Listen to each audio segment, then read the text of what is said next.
Satu kali salah, kita seperti berhadapan dengan cermin. Cermin itu ada satu titik. Ini cermin. Cermin itu, Ustadz saya nggak suka cermin yang oval, yang bulat. Oke, kita ikuti seleranya. Cermin bulat. Satu kali berdosa, satu titik. Satu kali berdosa, satu titik. Satu kali berdosa, satu titik. Dosanya agak banyak. Sampai akhirnya hitam cermin itu. Kalau sudah cermin itu hitam, maka orang yang putih pun akan melihat wajahnya hitam di cermin. Hati menjadi hitam gara-gara dosa. Makanya begitu ada dosa sedikit, setelah dia dibersihkan, taubat. Ya ayyuhalladzina amanu, hai orang beriman, tubu ilallah, taubatlah kepada Allah taubatan nasuha, bersih sebersih-bersihnya, bersih. Pulang haji bersih, datang tamu ceritain kawan sekamar, shopping melulu, kotor lagi. Begitulah Allah Subhanahu wa ta'ala. Makanya yang sudah suci bersih jangan kau kotori.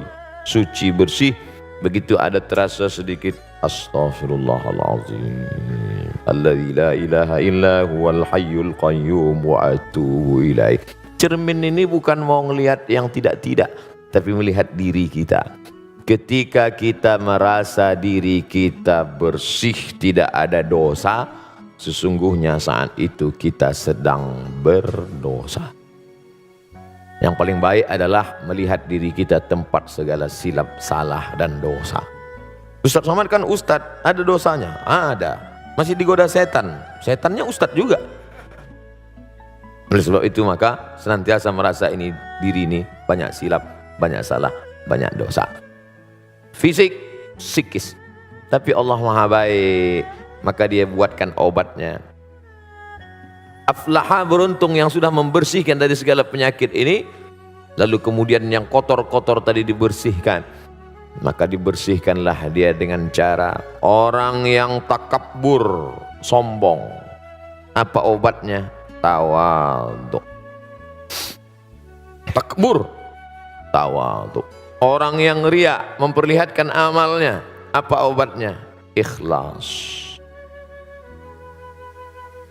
Orang yang berkeluh kesah dengan segala macam ujian hidupnya, apa obatnya? Ridha. Ridha, menerima dengan tawakal. Ridha, melepaskan segalanya kepada Allah. Makanya sebelum keluar rumah habis sholat subuh pagi, dia katakan, raditu billahi rabba, aku ridha menerima ketetapan Allah Subhanahu wa ta'ala. Memangnya kita berkeluh kesah, marah, ngamuk, numbuk dinding, selesai masalah. Kalau kita sedang dililit masalah, kita tumbuk dinding, insya Allah yang masalah lama selesai, muncul masalah baru, tangan patah. Makanya lepaskan segalanya, ambil air wudhu, siram gejolak api dalam hati tadi, angkat kedua tangan. Kalau kebetulan pagi sholat duha, Allah Akbar. Kalau kebetulan malam sholat tahajud.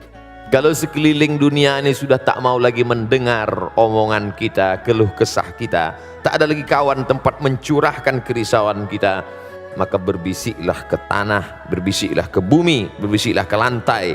Malaikat-malaikat di langit akan melihat di tengah malam gelap itu ada satu rumah yang terang benderang.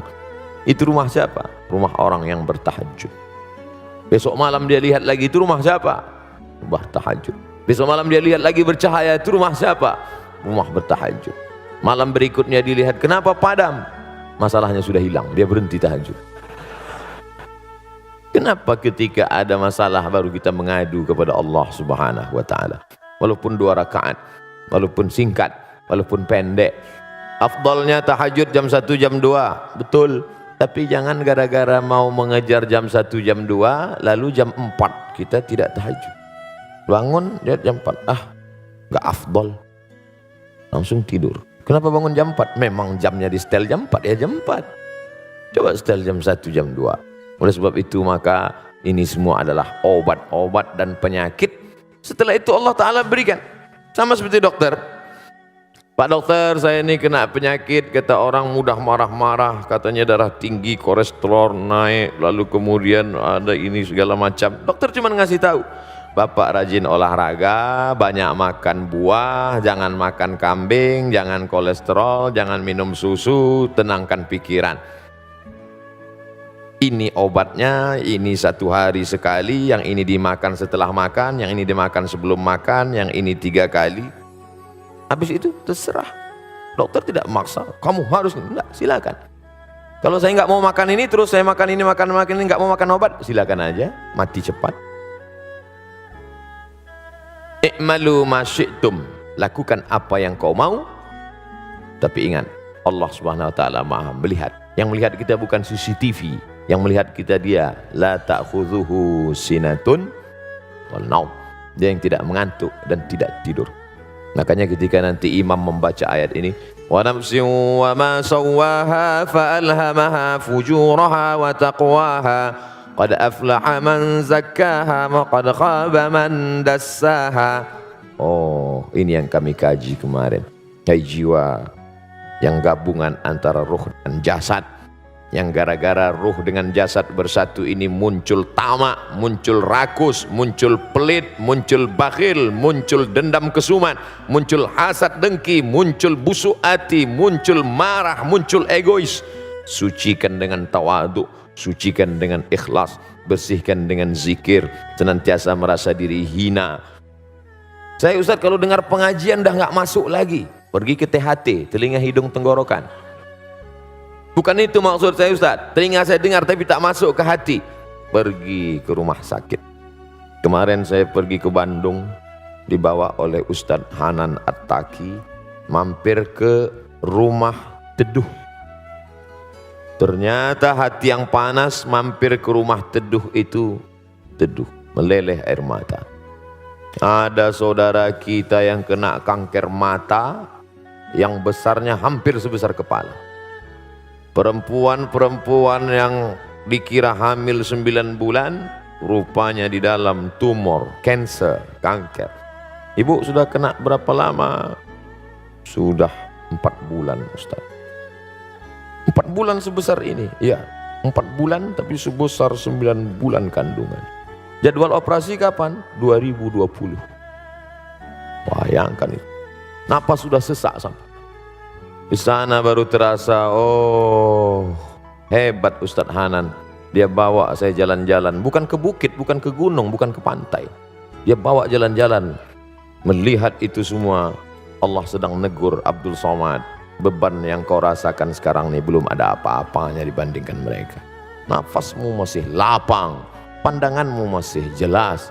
Tapi saudara, mandi ke pantai, tiba-tiba ada luka sedikit di garu, hanya 9 bulan tiba-tiba kanker kulit dari atas sampai ke bawah. Anak muda umur 23 tahun. Ya Allah. Sampai di sana saya diminta menyampaikan tausiah kepada Al-Mukarram bersama tausiah. Baru megang mic sudah. Mana suara menggelegar tablik akbar? Hilang. Jadi untuk merontokkan sifat-sifat yang jelek baik fisik psikis ini, tak selamanya pengajian, tak selamanya ceramah. Tapi yang gara-gara ini nanti jadi sunyi pengajian. Kemana semua? Kenapa kalian nggak ada? Tak selamanya pengajian itu. Kita harus selalu lihat orang sakit. Betul. Tidak ada orang menasihati saya. Tak ada ustadz menggurui menasihati saya. Dari mana ustadz mengambil nasihat pelajaran? Dengan pergi. Pergi ke panti jompo. Kita lihat kulitnya yang keriput, rapuh. Ustadz, ini tidak bisa lagi dimasukkan jarum suntik. Kenapa? Usia sudah 95 tahun, sudah seperti tisu, sobek, lapuk. Hai Abdul Somad, 40 tahun lagi kulitmu juga akan seperti ini, menggigil, tak dapat tegak. Masih syukur ada yang menyuapi, masih syukur masih ada orang baik. Maka saat ketika melihat itu, saya yakin suami-suami yang sombong, yang kasar, yang tak peduli, yang lihat itu dia, oh ternyata nanti sampai masanya aku duduk di kursi seperti ini, yang menyuapi nanti adalah dia yang baik selama ini. Nah, ibu pun kasih tahu juga, mas kalau macam-macam nanti gini-gini. Jadi tidak selamanya nasihat. Ada nasihat lewat mata lebih masuk ke dalam hati kita. Makanya ada ungkapan lisanul hal, perbuatan, action afsah min lisanil maqal, lebih menyentuh ke dalam hati. Ketika meninggal almarhumah emak saya, lalu pas mengkebumikan mereka tanya, siapa yang masuk ke dalam? Otomatis anak saya dan adik saya masuk dengan Ustadz Zulfadli, sahabat, bertiga kami masuk. Sepupu ada 2 orang masuk ke dalam. Saya bagian kepala, saya yang meletakkan ke dalam. Sunnah untuk menempelkan hidung, kain dibuka, hidung ini sunnah ditempelkan ke tanah. Buka penutup wajah, buka ikatan, tempelkan hidung ke tanah. Saat saya menempelkan itulah rasanya tak ada harga dunia, hilang semuanya. Kau pun akan begini juga nanti Abdul Somad. Anakmu yang akan memegang kepalamu, dimiringkannya ke kanan ke arah kiblat, ditempelkannya hidungmu ke dinding. Tak ada jarak lagi. Sekaya-kaya orang belum pernah saya melihat dipasang keramik di bawah. Nanti kalau saya mati posong keramik, posong marmer supaya hidung jangan mencium tanah. Enggak, tetap ikut sunnah, diciumkan hidung ke tanah, menghadap ke arah kiblat, miring. Apa yang dibawa menghadap Allah SWT. Insya Allah itu mengikis hasad, mengikis dengki, mengikis angkuh, mengikis sombong. Kalau terasa iman sudah agak kurang, low down, ngaji lagi. Assalamualaikum warahmatullahi wabarakatuh. Hai sahabat religiwan semuanya, semoga usia bertambah, istiqomah juga semakin bertambah, amal bertambah, maka bertambah pula kesiapan kita untuk tetap menebar kebaikan. Assalamualaikum warahmatullahi wabarakatuh.